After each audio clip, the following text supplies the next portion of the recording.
Fala pessoal, graça e paz, que nosso Senhor Jesus Cristo possa abençoar cada um de vocês que nos acompanham. Eu me chamo Edenilson, eu faço parte aqui do Vozes do Céu, este canal que vem para contar para vocês um pouquinho da nossa rica história da Igreja Católica. E hoje, um dia muito mais que especial. A gente trabalhou, rezei, fiz novena para dar certo, mas deu. Deuslan, obrigado pela sua presença, Frei.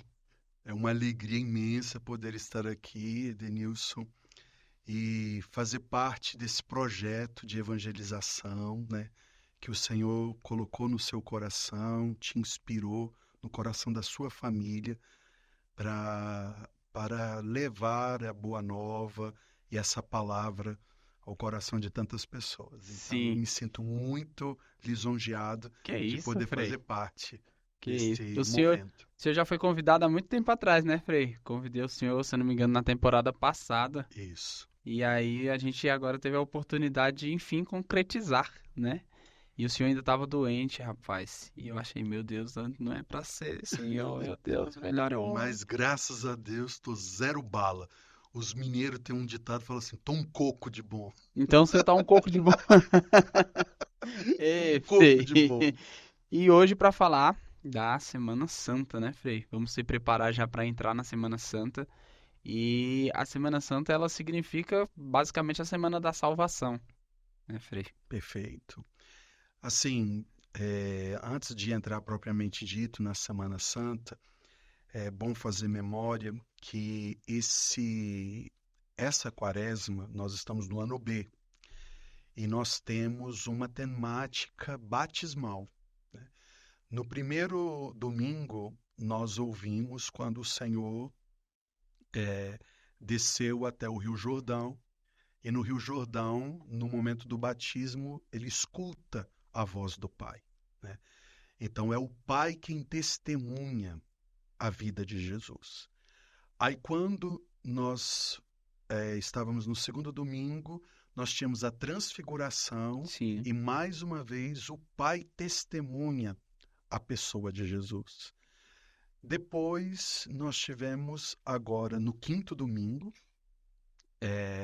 aquele momento em que o Pai glorifica a pessoa de Jesus. Então, a Semana Santa é o coroamento dessa glorificação que o Pai faz na pessoa de Jesus. Frei, eu notei que neste ano, né, não sei se é porque ao longo da nossa nova tradução houve alguma mudança, mas no quinto domingo geralmente a gente tampava as imagens, né? E Uhum. agora mudou por algum motivo específico? Não, não, não. Isso não é uma regra, assim, de Uhum, falar assim, a partir do quinto domingo tampa as imagens. Geralmente nós fazemos, ou você faz do primeiro dia da quaresma sim, até o sábado santo, ou então você pode escolher o quinto domingo ou no domingo de Ramos. entendi, Então, aqui no perfeito. jardim, nós vamos fazer assim. Então, a partir de sexta-feira, nós vamos tampar as imagens e vamos passar toda a Semana Santa com as imagens E cobertas. geralmente isso acontece para quem tem curiosidade por qual motivo, Frei? Porque é como se fosse assim, toda a corte celeste, ela está enlutada, Uhum, né? Então, assim, a presença dos santos, a presença dos anjos, estão todos vestidos de saco. Então você coloca, não é que você está tampando a santidade, mas você está demonstrando por meio daquele tecido roxo que toda a igreja ela está revestida de saco. uhum, Ela está num espírito de penitência. entendi, Então perfeito. todos estão na caminhada com Jesus, porque Uhum. Jesus está desnudado, né? Então, por ele estar desnudado, todos nós nos colocamos nesse caminho de penitência. Perfeito. É interessante porque assim faz a gente também querer buscar esse caminho de penitência, buscar confissão. E na Semana Santa a gente inicia a Semana Santa com o Domingo de Ramos.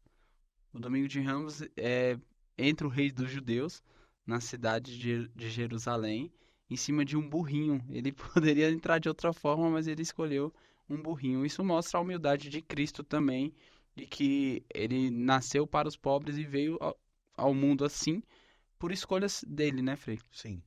E é o cumprimento de uma promessa, que o Salvador vai vir montado em Uhum. cima de um burrinho, né? Que o Messias. Então, naquele momento, quando Jesus ele sobe a Jerusalém, ele chega em Jerusalém, que ele entra na cidade, ele entra gloriosamente, né? E ele entra pela porta das ovelhas. E essa porta das ovelhas, Jesus, nós vamos ver no Monte das Oliveiras, em Jerusalém, chamado um lugar chamado Dominus Flebit. O Senhor chorou. Uhum. Que o Senhor olha para a porta das ovelhas e ele chora, porque ele diz: quantas vezes eu desejei reunir vocês como uma galinha junta os seus pintainhos debaixo das asas, e Uhum. vocês não quiseram. Mas chegará um momento em que a vossa cidade será sitiada. Vão destruir os Entendi. muros da sua cidade, vão destruir o templo, e vocês ficarão dispersos. E nunca mais o Filho do Homem vai passar por esse lugar, até que ele venha na glória.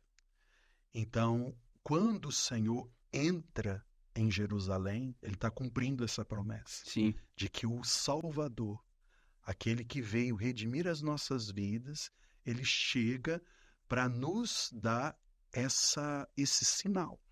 E qual é a resposta das pessoas? Quem são essas pessoas que estão com Jesus?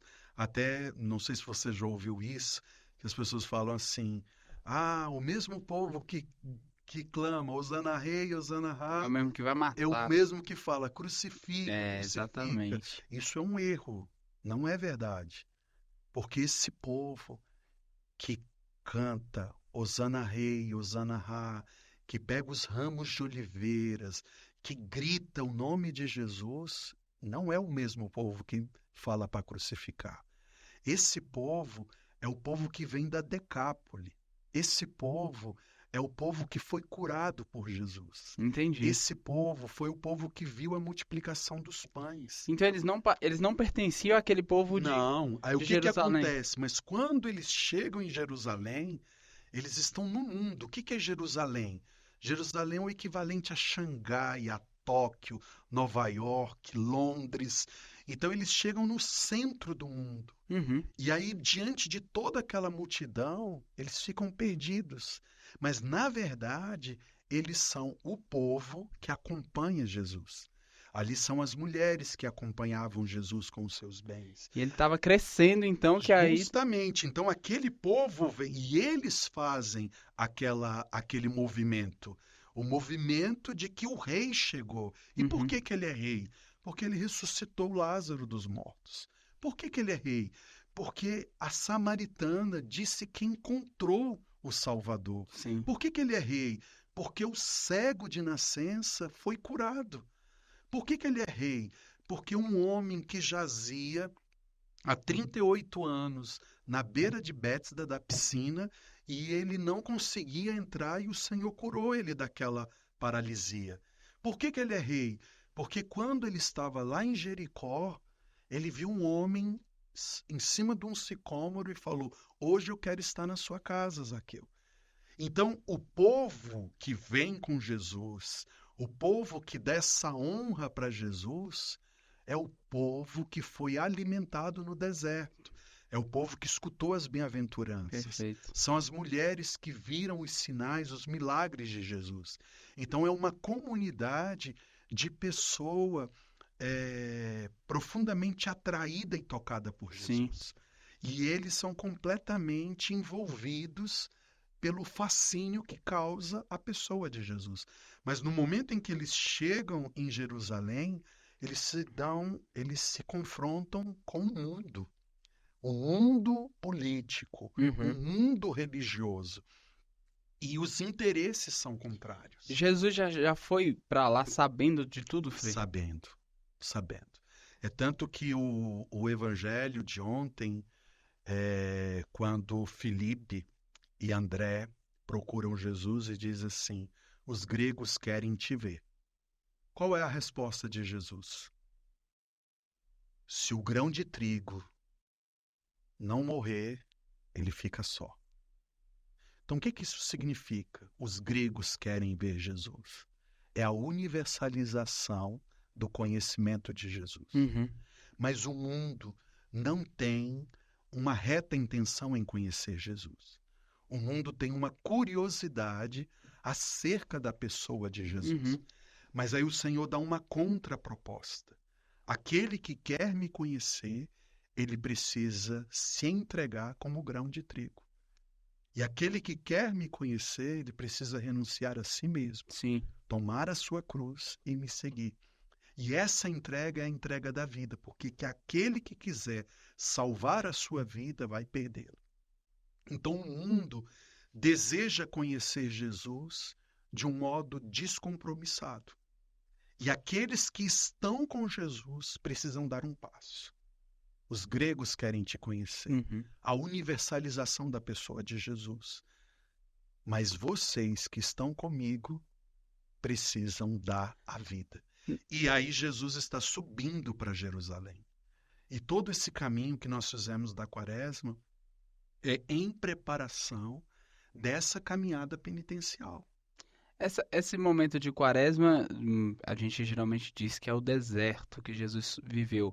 Chega a ser isso ou não, Frei? É o deserto, é a alusão de uma caminhada de dependência da providência de Deus. Uhum. Porque no momento em que o Moisés fez aquela caminhada no deserto, eles viveram numa profunda dependência de Deus. Uhum. À noite, o Senhor colocava uma labareda de fogo que os aquecia. De manhã, o Senhor colocava uma nuvem que dava refrigério. Suas roupas e sandálias não se gastavam. Uhum. O maná caía do céu, a água saía da rocha. Então, o Senhor é completamente providente. Ele preparou tudo para Moisés, né? Então, numa caminhada quaresmal, nós estamos fazendo a experiência de estar num deserto, onde nós não temos nenhum tipo de segurança, mas na proposta de uma conversão da nossa vida, nós começamos a fazer uma experiência de dependência Uhum. e providência de Deus. Então, por exemplo, e foi muito interessante nesse ano B da liturgia, que quando nós olhamos para o Evangelho do deserto, que Jesus está no deserto, diz assim: o Senhor estava no deserto e os anjos, ele estava entre as feras e os anjos. Os anjos o serviam. Uhum. Então, o deserto de Jesus, nesse ano, na liturgia, não é um deserto que fala que Jesus estava a pão e água, né? Porque lá os outros de Lucas e Mateus diz que depois dos 40 dias o Senhor sentiu fome. Então ele passou 40 dias sem comer. E depois de 40 dias ele sentiu fome. E agora não. Diz que o Senhor no deserto vivia entre as feras e servido pelos anjos. Então esse é o deserto da nossa vida. Sim. Que ao mesmo tempo nós estamos com determinadas ameaças e ao mesmo tempo nós temos uma providência que não faz com que o nosso olhar fique centrado nas ameaças que estão diante de nós, as circunstâncias que parece que vão tirar a nossa paz, entende? Porque nós somos servidos por um propósito maior, que é o propósito de Deus. O domingo de Ramos é o momento em que Jesus entra solenemente. Sim. Uhum. Por quê? Existem duas procissões chegando em Jerusalém. Uma procissão é a de Pilatos. É o representante do imperador. Na mesma hora? São duas procissões chegando. Porque o cônsul de Roma está aqui. Uhum. O representante do imperador está aqui. Então nós temos aqui todo o séquito do império chegando para dar todas as honras a Pilatos. E isso nós temos o Herodes, nós temos o Caifás, o Anás. Anás. Você tem todo o poder religioso, o poder político e o poder do império. Do outro lado da cidade, chega o Salvador. Chega aquele que veio livremente entregar a sua vida. Mas não chegaram a confundir, não, Frei? Que uma turma era de Jesus e outra turma era de... São caminhadas diferentes, Tá. para entender no sentido assim, de que você tem uma caminhada que evidencia o poder temporal, o poder do mundo, aquele que pode trazer uma determinada mudança social, e você tem o Messias que vem chegando. Mas qual é a imagem que as pessoas tinham do Messias? Que esse Messias, ele vai ser um representante político, que ele vai ser tão poderoso quanto Davi, capaz de arregimentar todas as tribos e fazer com que essas tribos convivam pacificamente dentro de um reino onde todas as nossas diferenças podem ser superadas e que nós podemos conquistar um poder econômico, um poder religioso e um poder social. Mas isso não dizia nas escrituras, né? Essa é a esperança de Israel. O Messias é um novo Davi.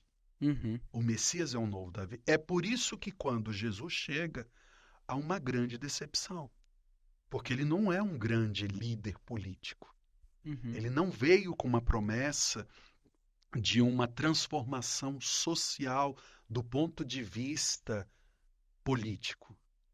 Ele veio para fazer com que o reino habite entre os corações dos homens. O reino já está entre nós e o reino é ele. Sim. E aí o mundo religioso não conseguiu acolher Jesus. O mundo político não conseguiu acolher Jesus. E quem é que acolhe Jesus? Os pobres de Deus. Aqueles que necessitavam daquela ação salvífica. E aí o Senhor foi ao encontro dos mais marginalizados, daqueles que estavam mais necessitados. Em uma determinada ocasião, Jesus chega a dizer: eu não vim para os que estão sãos, eu vim para os doentes. Sim.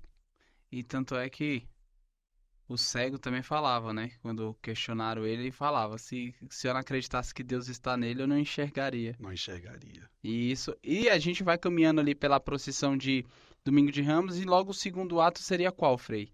O próximo passo. O próximo passo, aí uma outra coisa interessante para a gente perceber é o seguinte, que quando Jesus esteve várias vezes em Jerusalém, mas não era a hora.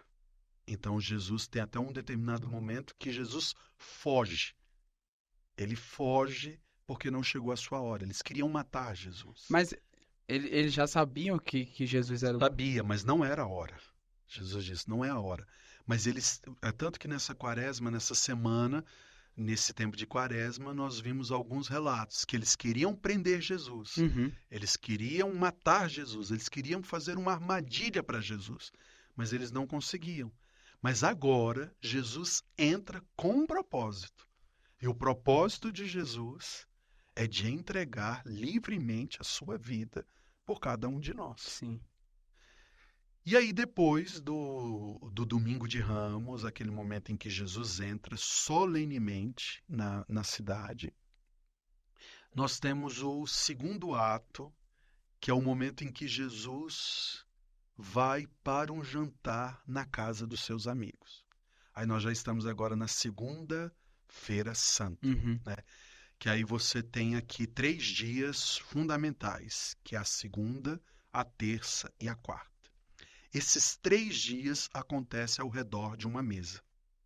Jesus está num banquete.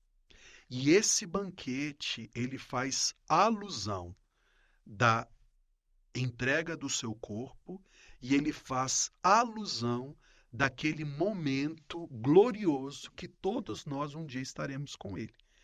Então, na segunda-feira, nós vamos ver um paralelo daquele que está na mesa entregando a sua vida Perfeito. com o servo sofredor, que lá em Isaías vai dizer: não gritará, não fará ouvir a sua voz. Ele é o servo que livremente, como um cordeiro, vai para o matadouro.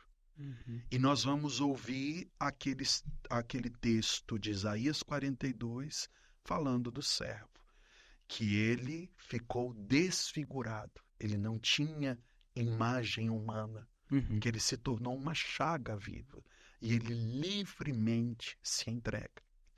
E nesse momento que nós escutamos sobre o servo, aí nós encontramos esse servo na mesa. E na mesa ele recebe uma unção. Lembra que a mulher chegou, quebrou um vaso de perfume Uhum. E lá, e ungiu os pés de sim. Jesus. E nós temos 3 intervenções de Jesus, aquele que o irá trair. Então, o que acontece? Aquele que é o servo, aquele que se entrega, aquele que ficou desfigurado, porque ele se fez uma expressão de pecado para que nós tenhamos a vida, ele vai nos advertindo todas as situações que se levantam dentro de nós, que nos colocam numa distância da comunhão com o Senhor. Uhum. Então, o primeiro momento de comunhão na segunda-feira santa, Jesus está na casa de Marta e Maria. E aquele que ressuscitou está na mesa. E os homens queriam ir até Betânia porque eles queriam ver aquele que ressuscitou, Que era Lázaro. que era Lázaro. Então veja só, olha que interessante. Você está à mesa e nessa mesa está Jesus. Sim. Quem é Jesus? É Deus. Jesus é o Verbo encarnado. Uhum. E se ele está na mesa, ele está nos oferecendo um banquete. E esse banquete não é a promessa que nós temos de que nós teremos um festim de alegria onde ele é o centro. E para estar num banquete onde Deus está, você precisa ter vida.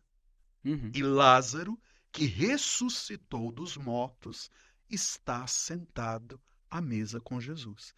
Então eu sempre gosto, quando eu celebro a Segunda-feira Santa, eu intitulei Uhum. um banquete no céu, que é aquele que ressuscitou. Quem ressuscita tem comunhão com Jesus. Sim.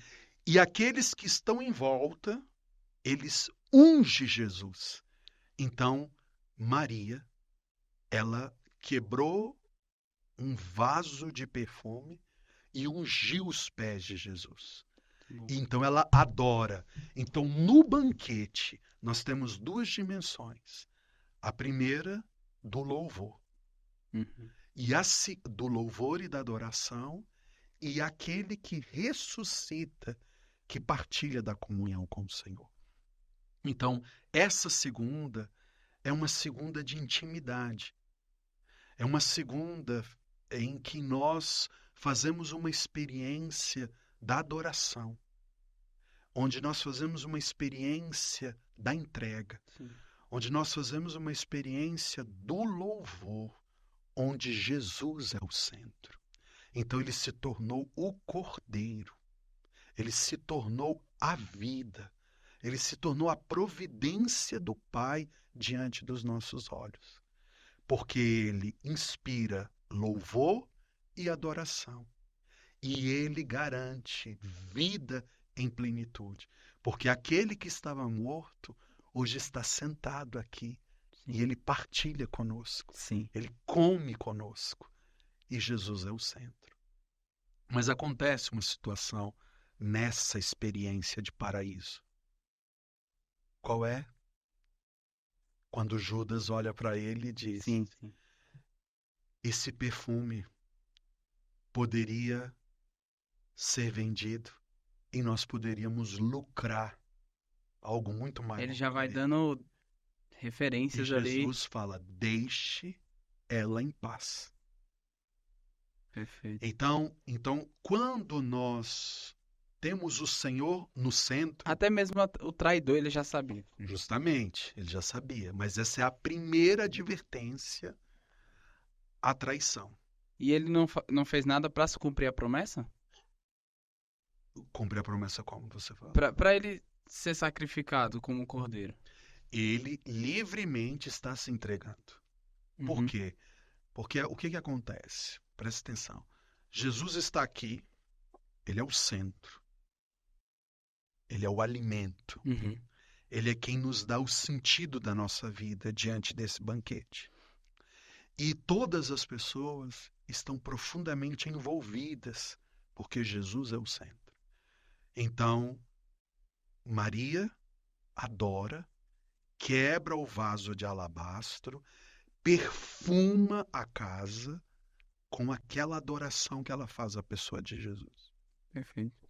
Lázaro, o que ressuscitou, tem comunhão com Jesus. Uhum.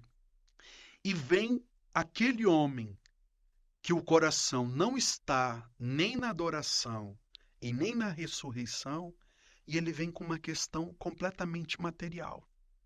Então, aqui não é simplesmente a figura de Judas, o traidor, mas é o germe do pecado que está dentro de nós, que nos Entendi. coloca numa visão pequena do que, na verdade, nós deveríamos estar centrando a nossa vida em outra coisa. Perfeito. E isso faz uma alusão ao paraíso, que Adão e Eva estavam num lugar de delícias, onde eles tinham autoridade sobre todas as coisas e eles podiam fazer todas as coisas. Mas só que houve uma sugestão do mal no coração de Adão e de Eva. Uhum. E aquela sugestão, ela cresceu ao ponto deles trocarem a comunhão com o Senhor por conta daquele engano que veio. Então, quando Judas fala que aquela mulher está fazendo um desperdício, Uhum. Jesus falou, deixa em paz. Então, essa é mais uma sugestão do mal. Então, nós estamos aqui. Aí, qual é o nosso... Por que está lá essa primeira advertência de Jesus? Porque nós não podemos perder a centralidade de Jesus. Porque ele é o centro. E ele sendo o centro, ele nos convida a prestar toda a honra, toda a glória e toda a adoração a ele. E ao mesmo tempo, a nossa comunhão é indivisível. Não pode ter nenhuma outra situação que tome o lugar do Senhor. E também de sacrifício, né, Frei? Para Deus, né? De entrega. De entrega Por total. quê? Porque lá na primeira leitura nós vamos ouvir o servo sofredor. Uhum. Aquele que não gritará e não fará ouvir a sua voz. Que livremente irá se entregar por nós. E agora o próximo passo é terça-feira. A terça-feira. Na terça-feira, nós seguimos também no banquete. Sim. Jesus está na ceia. E esse relato já não está mais na casa de Lázaro, Marta e Maria, mas eles já estão no cenáculo. E ali está acontecendo a ceia. Aí Jesus faz a primeira predição. Qual é a predição? Da traição de Pedro e a advertência da traição de Judas. Então Pedro já sabia que ia trair na terça-feira. Não é que Pedro sabia, Jesus sabia que Pedro, Perfeito. que Pedro iria trair. Jesus alertou a Pedro Então sobre o Jesus cantar do galo. alerta a Pedro na terça-feira, que ali nós vamos Faz muito encontrar sentido ele o perceber outro... depois, assim, né? Porque aí ele cai na real na sexta-feira só. Não, na terça-feira já acontece. Presta Na atenção. terça-feira já acontece. Presta atenção. Porque assim, nós dividimos, a igreja vai dividir a Semana Santa É na prisão, né? liturgicamente para que nós, aos poucos, vamos digerindo o que está acontecendo. Tá. Mas o que está acontecendo na terça-feira, eles já estão na Santa Ceia. Eles já estão lá sentados. Eles já estão na Santa Ceia. Uhum. Aí, quando é na quarta-feira, eles estão lá na Santa Ceia. Então aqui, então é como se fossem as horas de Jesus, Uhum. entende? São as horas de Jesus que nós vamos vivendo ela fragmentada nesse mistério. Perfeito. Mas o Evangelho, ele nos contextualiza num ambiente de Santa Ceia, Uhum. no ambiente do banquete. O primeiro banquete foi o dos amigos que têm a comunhão. Esse banquete, que é a Páscoa do Senhor, que é a ceia do Senhor, o Senhor faz a predição da traição. Porque Pedro disse para Jesus: eu irei contigo aonde quer que fores. Eu estarei contigo. Aí Jesus fala: Pedro, Satanás me pediu a sua alma 3 vezes e eu rezei por você. E Pedro, ali, fazendo juras de amor para Jesus, ele disse: ainda hoje, quando o galo cantar, você me negará. Mas nós temos ali também a, a predição da traição de, de Judas, quando Jesus pede para que ele vá e faça o que ele tem para fazer. Então Jesus já estava ciente do que Judas estava Já, preparado. já, é a fraqueza. Então, que aí é o que a gente tem que entender aqui Isso daí foi na quarta-feira, já. Na na, terça. Na terça. na terça-feira. Na Na terça-feira. terça-feira você tem a predição Uhum. da traição de Pedro e você tem quando Mas eles se Jesus... reuniram novamente? Não, você não tá... Presta atenção. Só existe um momento de ceia. Tá. Esse momento de ceia. Nesse momento de ceia, o Senhor fala com Pedro e o Senhor fala com Judas. E naquele momento da ceia, o Senhor fala: Pedro, ainda hoje me negarás 3 vezes, que é o canta-galo. Uhum. E naquele mesmo momento que Jesus fala com Pedro, o Senhor também fala com Judas: vá e faça o que você tem para fazer. Entendi. Porque Satanás já tinha entrado no coração de Judas. Entendi. Satanás já tinha entrado no coração de Judas e Judas vai fazer aquela traição. Mas lá na segunda-feira, a primeira leitura do servo disse que Jesus não se ouvirá a sua voz e ele vai livremente como um cordeiro para o matadouro. Hoje, a, a exortação que o profeta faz é que não basta ser servo, é preciso ser luz. Porque aqui nós temos a traição do grupo de Jesus. Então a traição de Pedro, ela não é menor do que a traição de Judas. Uhum. A incredulidade de Tomé não é menor que a traição de Judas e menor que a traição de Pedro. Porque ambos estão numa crise. Uhum. Ambos não estão entendendo bem o que está acontecendo.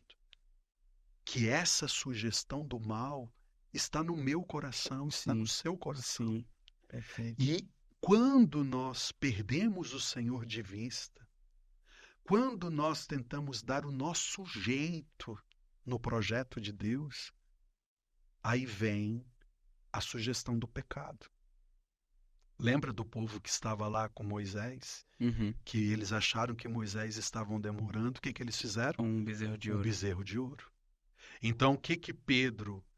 Pedro queria de tudo ajudar Jesus. Pedro fez de tudo para estar aos pés de Jesus. Uhum. Mas só que Pedro também tinha suas reservas. Ele não queria que Jesus fosse morto, ele não queria que Jesus fosse humilhado. É tanto que quando Jesus for preso, o que Pedro vai fazer? Pedro vai tirar a espada da bainha e vai cortar a orelha de Malco, Uhum. do soldado. Mas aí, quando você olha aquilo, aí o Pedro fala: ei! Aí Jesus fala para Pedro: ei, não é assim. Guarda a sua espada na bainha, porque não é desse jeito que nós vamos fazer. Então, quando ele viu que Jesus não vai topar Uma agressão. uma agressão. E aí, o que que a gente vai fazer? Evangelismo. Então, na hora que perguntaram, não é você que estava com ele? Não. Ele falou, não, nem conheço. Aí depois uma outra pessoa fala, mas você não se parece com ele? Não, não conheço. Mas aquele ali não é aquele que você seguia? Não, não conheço. Aí o galo canta. Aí vem, O despertar. aí ele caiu em si e ele viu. Aí o que que Jesus fala para Pedro? Passou, cara. Segue o barco. Cara, segue. Não fica nisso não. Fica nisso não, porque esse aqui é o meu caminho. Uhum. Aí Pedro chora amargamente. Amargamente. Por quê? Porque essas são as nossas fraquezas. Essas são as nossas fragilidades. E mesmo vivendo e enxergando aqueles milagres presencialmente, eles ainda assim duvidaram, né, Frei? Isso impressiona. Mas isso aqui, Edenilson, é uma experiência que cada um de nós vamos fazer na vida. Uhum. Nós temos um amor imenso por Jesus. Nós podemos falar na nossa própria vida, né? Nós que estamos aqui, podemos dizer assim, poxa, quantas obras o Senhor fez na minha vida.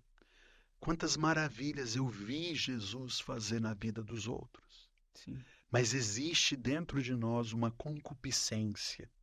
Existe dentro de nós uma sedução pelo mal.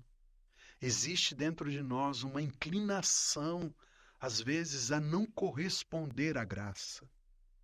E nós precisamos ser honestos com isso. Porque é nessa experiência crucial que nós vamos fazendo a experiência da libertação. Que aí eu me dou conta da minha capacidade de negar Jesus. Uhum. Aí eu me dou conta das minhas incoerências. Eu me dou conta do meu coração que não é convertido ao ponto de fazer uma entrega maior. Sim. Então, o caminho do Evangelho é um caminho de verdade. Conhecereis a verdade e a verdade vos libertará. E o grupo de Jesus precisava viver essa verdade. E aí nós vamos ver, todos os apóstolos passaram por isso. Então, todos aqueles homens que estiveram com Jesus, eles foram profundamente provados no seu amor e na sua fidelidade Sim. a Deus. E essa prova acontece na sua vida e ela acontece na minha vida. Então, por exemplo, eu quero muito ser fiel a Deus. Eu quero muito ter uma vida coerente. Eu quero muito construir uma imagem, a estatura e semelhança do Senhor. Mas eu preciso ter consciência de toda a minha de toda a minha condição de traidor. Uhum. De que por muitas vezes, por uma sedução do mal, eu posso trair o Evangelho. Eu posso trair o Evangelho. E é só quando nós encontramos a nossa verdade, e quando nós encontramos essa capacidade que se encontra dentro de nós de não corresponder à graça, que nós encontramos a verdadeira conversão. Sim. Que uma coisa é a ideia que nós temos de conversão. Aqui naquele momento, quando Pedro disse, eu entregarei a minha vida por ti. E Jesus falou, é verdade. Mas Satanás joirava você, peneirava você. E ele me pediu a sua vida 3 vezes. E eu rezei por você. Aí você imagina assim, hoje eu estou aqui falando com você. Você está aqui, Sim. fazendo esse momento aqui comigo, sua esposa, sua filha. E quantas vezes o Senhor rezou por nós, Edenilson? Verdade. Quantas vezes o Senhor Jesus nos tirou da peneira de Satanás? E Satanás ele Então, trabalha, né, Frei? e então nós hoje estamos de pé, não porque somos fortes e bons, mas por pura obra da misericórdia de Deus. Sim, E aí entra a capacidade do arrependimento. tenho certeza disso. Então Pedro nega Jesus. E naquele momento ele se deu conta do tamanho da fragilidade dele. E aí, eles estão num ambiente de ceia. Eles estão num ambiente de comunhão. Olha que interessante, Edenilson. Quando nós estamos no ambiente de comunhão, é o momento em que se levantará diante da nossa vida todas as verdades que nos tentarão tirar dessa comunhão. Veja lá na segunda-feira, quando Jesus está no banquete, qual é a proposta? Esse perfume não é para Jesus. Se a gente economizar e vender esse perfume, nós vamos ganhar um dinheiro muito grande com ele. Mas essa não é a proposta. A proposta é adorar o Senhor. A proposta é estar com o Senhor. Agora nós estamos aqui mais uma vez num lugar de comunhão e o Senhor alerta Pedro. Hoje mesmo me negarás. De novo. E o Senhor alerta Judas. Há um traidor entre nós. Isso traz pra gente no banquete, na nossa comunhão, o que pode nos trazer como experiência na comunhão? Justamente, por exemplo, na nossa experiência na Santa Missa.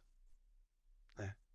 Quantas vezes nós poderíamos fazer do ambiente da Santa Missa um lugar de encontro, um lugar de partilha, um lugar de comunhão. E quantas situações se levantam dentro de nós para impedir aquele momento de comunhão. Sim. Às vezes é uma indisposição, uma distração na oração. Aí nós vamos culpando as coisas externas, é o calor, É o barulho. A chuva, é o barulho. Ou então, na verdade, a gente lega ao padre, o padre não fala bem, o padre não foi feliz, a música foi irritante. E a gente vai Nunca tá no ambiente. Aí a gente vai se perdendo com coisas completamente que não era o foco, marginais, na verdade, né? Marginais. Aí quando você olha, você já não está mais ali naquele ambiente e você responsabiliza as circunstâncias. Mas, na verdade, não é o padre, não é a música, não é o calor. É você. É você. É o seu coração. Sim, isso é muito verdade. Que não está no centro. Isso é muito verdade. Aí depois isso vai ficando muito maior. Porque aí nós vamos permitindo com que algumas circunstâncias vão se tornando tão maior dentro de nós, que nós vamos começando a dar as desculpas porque nós nos negamos a estar nessa comunhão. Aí nós começamos a fazer escolhas. Hoje eu não vou à comunhão porque eu fiz essa escolha. E essa escolha vai me colocando cada vez mais na distância. E essa distância não é do Oslan, não é do Edenilson. Essa distância é do próprio Jesus. Sim. É do próprio Jesus. Então, a Semana Santa também tem uma outra chave de leitura que nós chamamos que é a recriação da terra.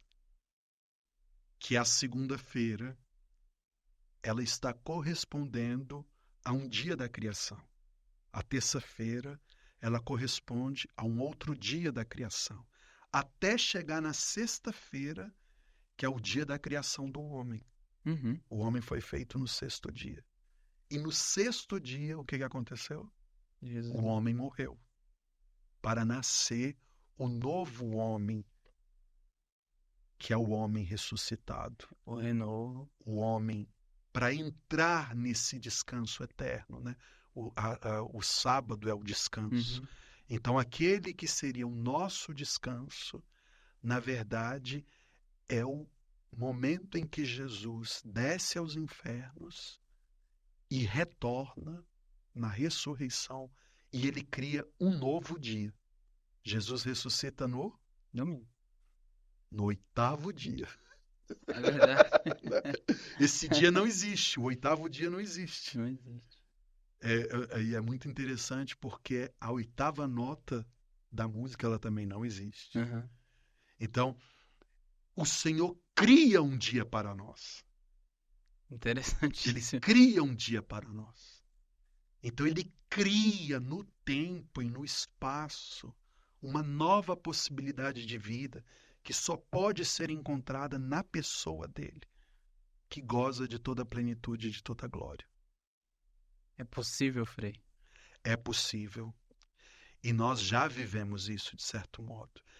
Mas nós precisamos identificar essa nossa capacidade de também ser um traidor.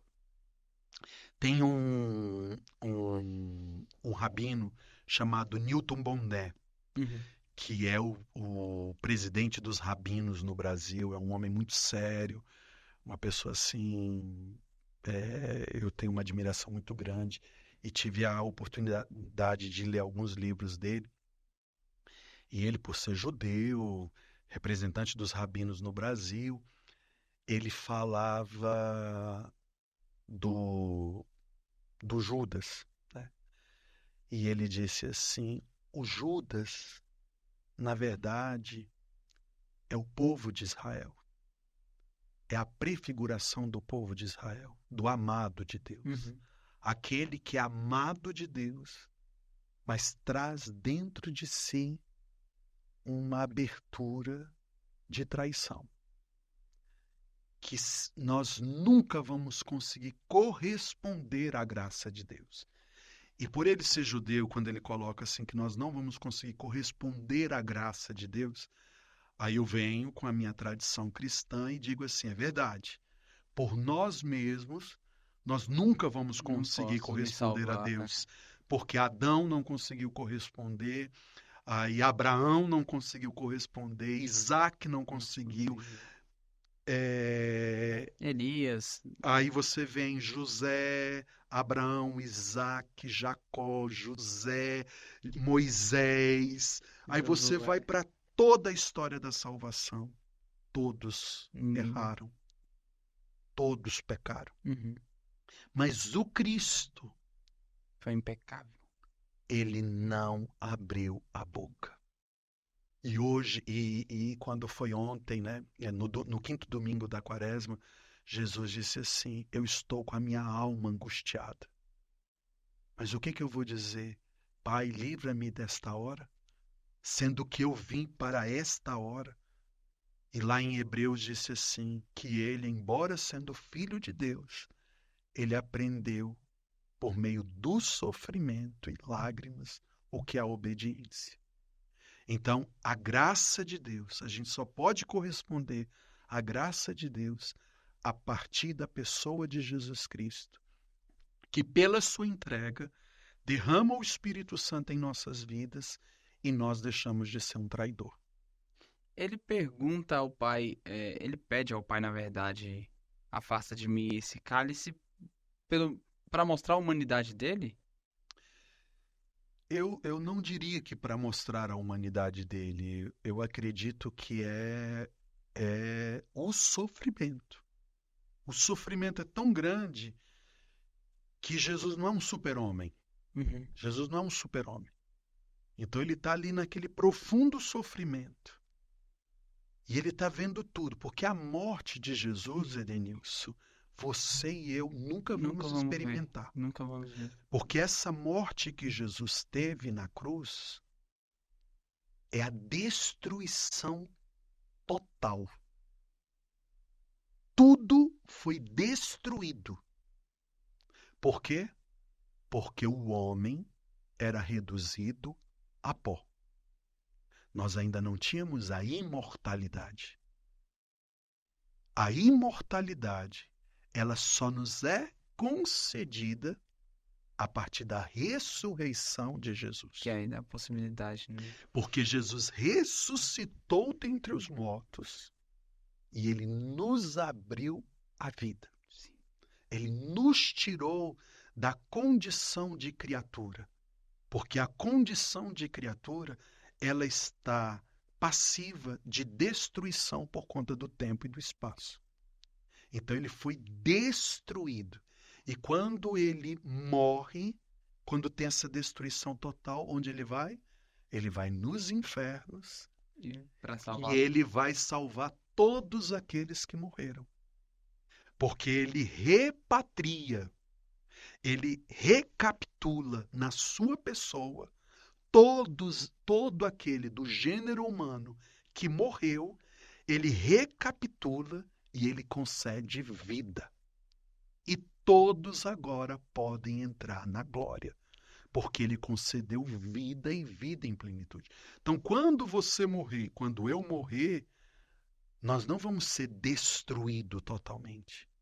Nós vamos fazer uma passagem do limite para a plenitude escondida na pessoa de Jesus Cristo. Amém. Da vida na pessoa de Jesus Cristo. Então, essa terça-feira é o momento em que nós estamos na comunhão e nós nos damos conta da nossa condição de traidor. Daremos o próximo passo e vamos para a quarta. Na quarta-feira, o Senhor mostra quem é o traidor. Porque no momento do banquete, o que eles perguntaram? Sou eu que vou lhe trair? Senhor, quem vai trair? É o prato, né? Aí ele falou, aquele que eu molhar o pão no prato.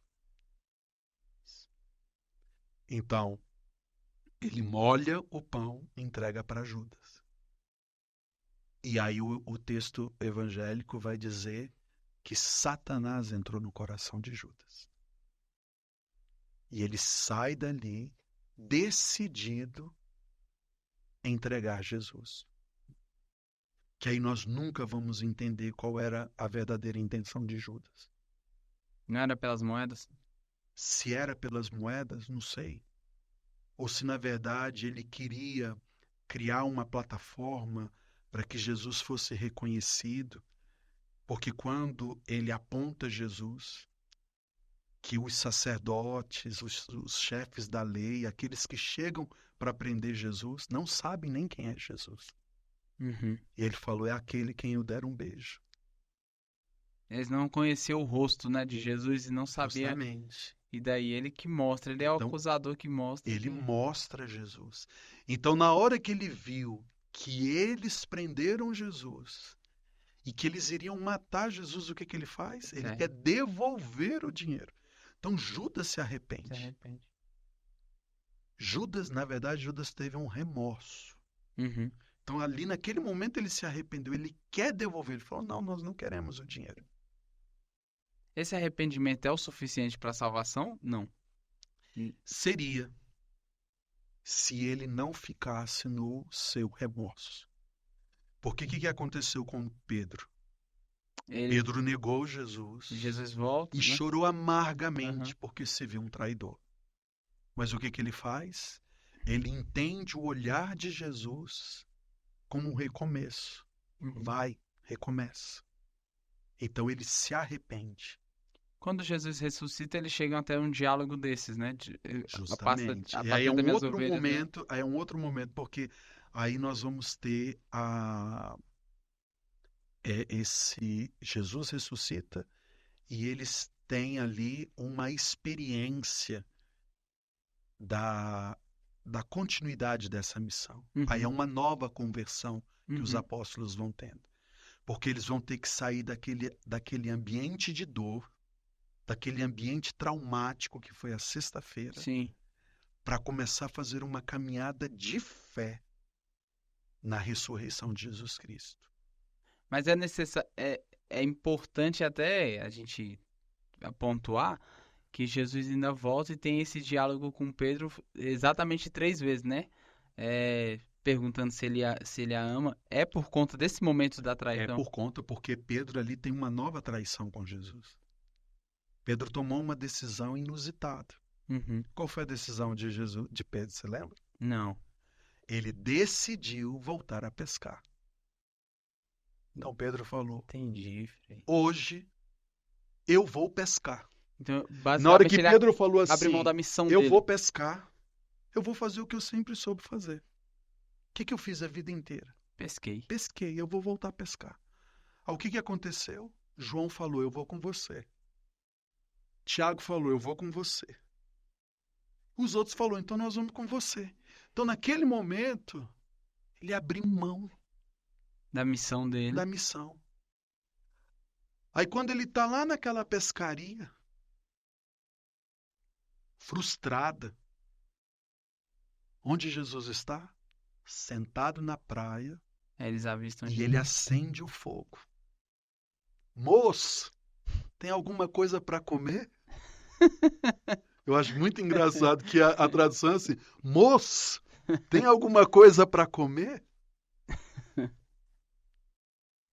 E é quando eles fazem a pesca milagrosa. Aí quando ele volta daquela pesca, Jesus falou: tu me amas? Apacenta as ovelhas. Poxa, Pedro, tu me amas? Amo. Então como é que você decide voltar a pescar? Apacenta as minhas ovelhas. Apacenta, você não pode. Você colocou o grupo todo numa instabilidade. Onde é que você está com a cabeça? De onde você tirou o direito de fazer isso? Não é por eles, é por mim. Apacenta minhas ovelhas. Tu me amas, Pedro. Senhor, tu sabes tudo. Tu sabes tudo, Senhor. E ele ficou triste. Apacenta minhas ovelhas. Esse é o evangelho da sexta-feira que antecede a vigília de Pentecostes. Perfeito demais, né, Frei? É o Lindo. evangelho que antecede a vigília de Pentecostes. Por quê? Porque o Pentecostes, São 50 dias depois, né? ele só vai chegar pela nossa fidelidade de amor a Jesus. Então você vai continuar, não porque as coisas vão dar certo, porque as coisas não vão dar certo. Todos eles serão martirizados. Mas o Senhor disse que aquele que quiser me seguir deverá renunciar a si mesmo, tomar a cruz e me seguir. E aquele que quiser pegar a sua vida vai perdê-la. E aquele que perder a sua vida por causa de mim vai ganhá-la. Porque o grão de trigo que não morre, ele fica só. Isso é muito forte.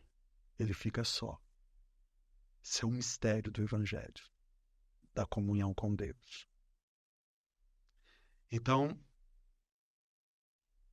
nós, os três dias, né? Segunda, Quarta e terça sexta. e quarta, Isso. nós temos uma advertência que o Senhor faz a traição.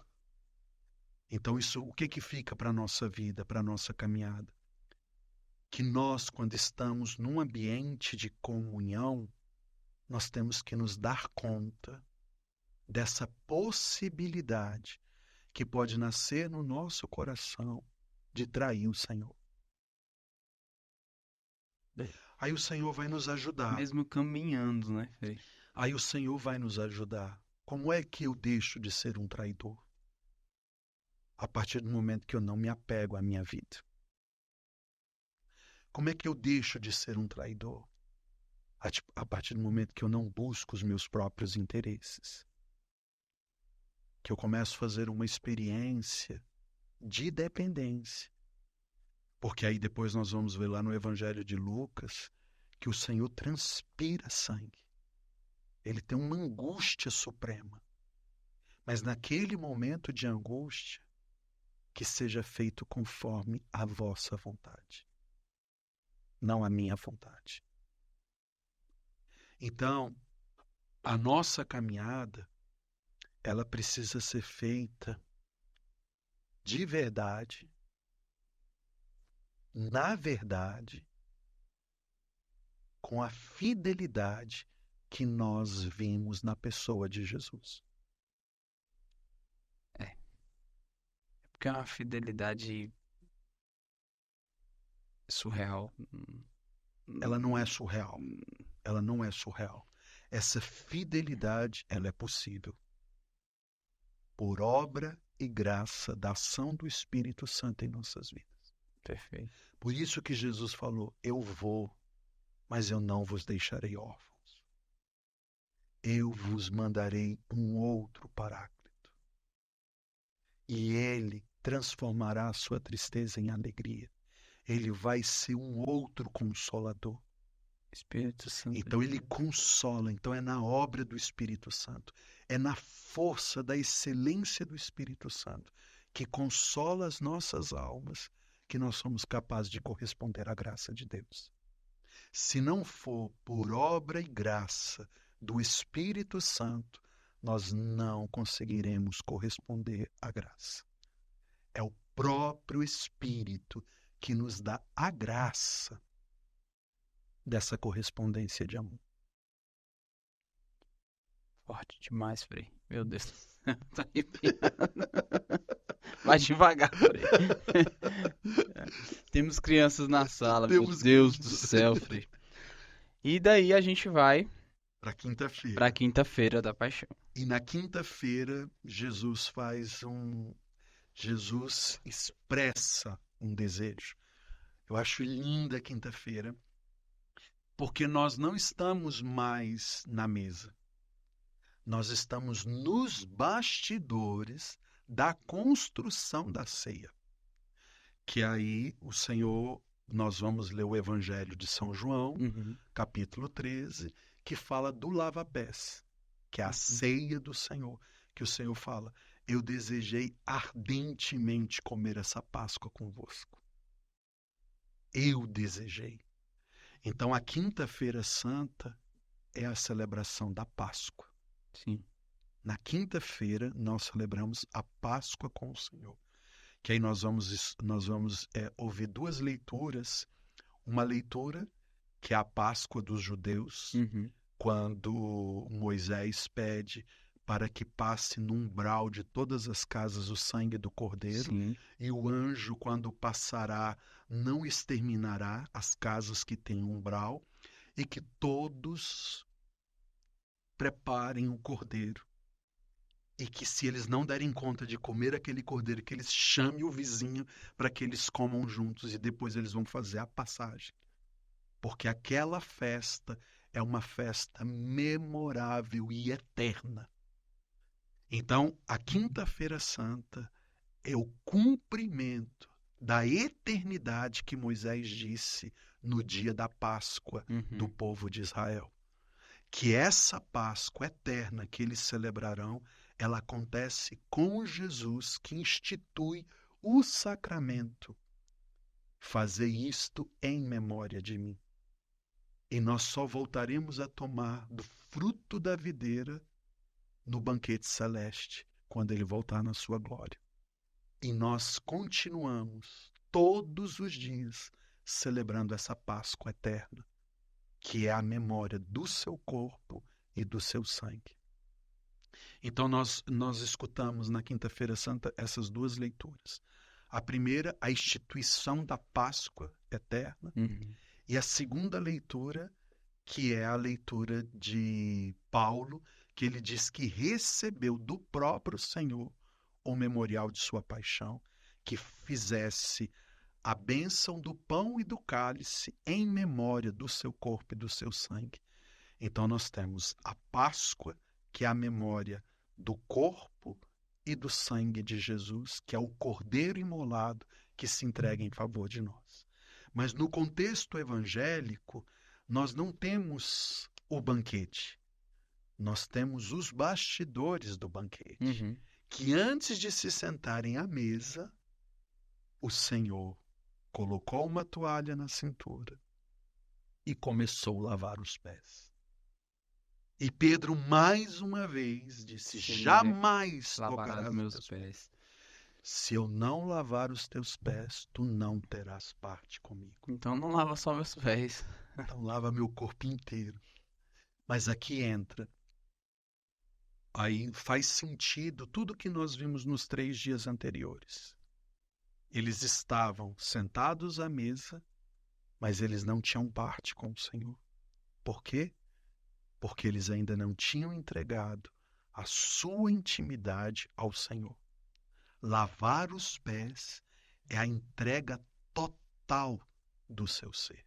Entendi. Então eu preciso conhecer a sua intimidade. Eu preciso conhecer o seu coração. Eu quero ter comunhão com o Senhor. Eu quero permanecer nessa memória do seu corpo e do seu sangue. Eu quero fazer parte dessa comunhão. Mas para que isso aconteça, eu preciso fazer que o Senhor seja conhecedor da minha vida. Lave os meus pés, Senhor. E aí entra a intimidade com Deus. A intimidade. Foi por aí, então. Veja que na segunda-feira, Uhum. o homem se prostra diante de Jesus Sim. e lava os pés de Jesus. Perfuma com a sua adoração e a sua entrega. Na quinta-feira, é Jesus que se prostra aos pés dos homens e os purifica para que eles permaneçam nesse ambiente de comunhão sem ser um traidor, Verdadeiramente. sem ser alguém que há de romper essa comunhão. Perfeito demais, meu Deus. Essa é a Páscoa de Jesus. Essa é a Páscoa. E daí a gente vai pra sexta-feira. E depois da Páscoa de Jesus, o Senhor disse: chegou a minha hora. Aí começa as horas de Jesus, que aí a Semana Santa, ela vai de segunda Uhum. a quarta. Sim. Na quinta-feira começa o Tríduo Pascal, Uhum. que é uma celebração única, que ela é as horas de Jesus, as últimas horas de Jesus, Então conta-se 24 horas também? que começa, porque na quinta-feira, o que acontece? Na quinta-feira à noite, Uhum. já é sexta. Na sexta-feira à noite, já é sábado. E no sábado à noite, já é domingo, já é a ressurreição. Então, nós vamos contando, aí é o tríduo, que aí essa missa, que ela começa na com a sexta. ceia do Senhor, ela só vai terminar No domingo, na vigília pascal. no sábado. Que a vigília pascal é a leitura de toda a história da salvação. Uhum. Que nós vamos ouvir toda a história de salvação e nós vamos ser surpreendidos com aquele que ressuscita dentre os mortos. Que é. Jesus. Quer falar da sexta? E na sexta-feira é o momento crucial de que Jesus não abre a boca. Jesus, ele se entrega livremente. É muito interessante isso quando a gente escuta a segunda oração eucarística, que diz assim: livremente ele se entregou. Livremente. E a sua morte parecia ser o fim. Mas, na verdade, ele estava morrendo, o gênero humano morreu na cruz e ressuscitou para nunca mais morrer. E se cumpriu. E se cumpriu o tempo. Jesus é a plenitude do tempo. Por isso que no Sábado Santo nós vamos abençoar o tempo. O alfa, o ômega, o princípio e o fim. A ele a honra, o poder e a glória para todos os séculos dos séculos. Aí nós marcamos o Sírio Pascal no ano de 2024, o ano do Senhor de 2024. Nós decretamos que ele é o alfa e o ômega, o princípio e o fim. Pelas suas 5 chagas, a ele toda a honra, todo o poder e toda a glória. Porque o tempo se cumpriu. É a plenitude de todo o tempo. É a ressurreição de nosso Senhor Jesus Cristo. Amém. Amém. Perfeito, Frei. Frei, é muito lindo, né? Esse Freuso vai falar mais que o homem da cobra. Não, mas graças a Deus por isso, amém. Por isso também. Frei, Muito legal viver o mistério, né? Tem uma palavra que os liturgistas dão que é a mistagogia. mistagogia. Mistagogia do tempo litúrgico, que é o mistério. Você saborear o mistério. E isso vai de acordo com a nossa caminhada, com com a nossa observação, com a nossa entrega. Sim. Então, assim, aquelas pessoas que vão nos ouvir, né? Eu queria deixar esse convite, né? De celebrar essa paixão do Senhor, de celebrar a Semana Santa com uma atenção maior, sabe assim? De pedir o Espírito Santo, de pedir a graça de Deus, essa sensibilidade espiritual para poder fazer uma caminhada. E que o Espírito Santo abra a nossa mente, que o Espírito Santo nos conceda essa graça do entendimento do que Ele está fazendo, né? Todo ciclo litúrgico, ele tem esse mistério de despertar o nosso coração para viver o mistério encarnado de Jesus Cristo. Jesus não é uma história. Jesus não é uma ideia. Jesus não é um sentimento. Ele é fato. Ele é vivo. Ele é real. E eu posso viver esse mistério na minha vida, cotidianamente. E o tempo comum, o tempo quaresmal, o tempo pascal, o tempo do advento, ele prepara o meu coração para viver esse mistério. Sim. Então, quando a gente começa a se dar conta dessa vivência litúrgica, nos ajuda muito no crescimento da nossa espiritualidade e também da nossa fidelidade à pessoa de nosso Senhor Jesus Cristo.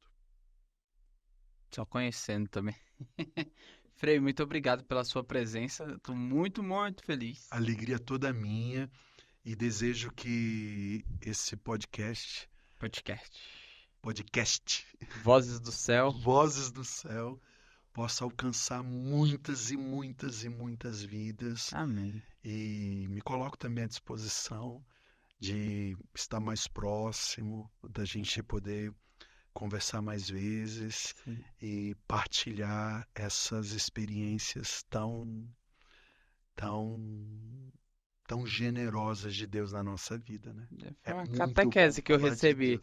É Eu acho muito que eu bom recebi falar uma catequese aqui maravilhosa, tão boa assim. A alegria toda Porque minha assim, de poder participar com vocês. cara, muito obrigado, Frei. Tô muito feliz. Meu coração explode de alegria hoje. Eu realizo um sonho, porque quando a gente pensa nas coisas que a gente vai fazer, a gente não sabe as consequências que ela vai se tomar, né? E quando eu tive essa ideia 4 anos atrás, como eu falava pro senhor, eu não imaginava que um dia eu estaria conversando com o Frei lá na minha frente.